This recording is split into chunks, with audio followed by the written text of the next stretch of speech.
I am the Tofu Golem. Please enjoy the video. You start by preparing the phone.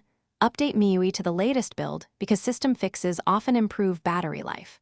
Once done, enable Adaptive Battery and Battery Saver to restrict seldom-used apps, which reduces background drain.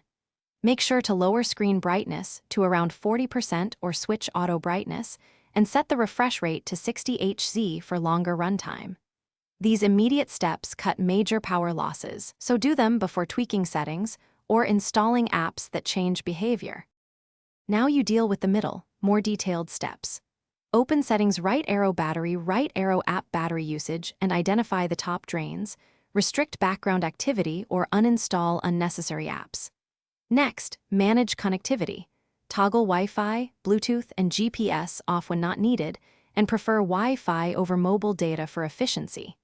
Make sure to use auto start and background restriction for apps that sneak into background processes. These controls prevent apps from waking the device repeatedly, so your charge lasts through the day. Finish with final tweaks that compound savings. Enable dark mode system-wide because AMOLED panels save power with dark pixels, and shorten screen timeout to 15-30 seconds. Use scheduled battery saver or a custom performance profile to cap CPU and haptics during low battery periods. If battery drain continues, reboot the phone, test in safe mode to isolate apps, and reset app preferences before a factory reset. These steps lock in improvements and give you a clear troubleshooting path if something goes wrong. Thanks for watching. Consider subscribing if we helped you today.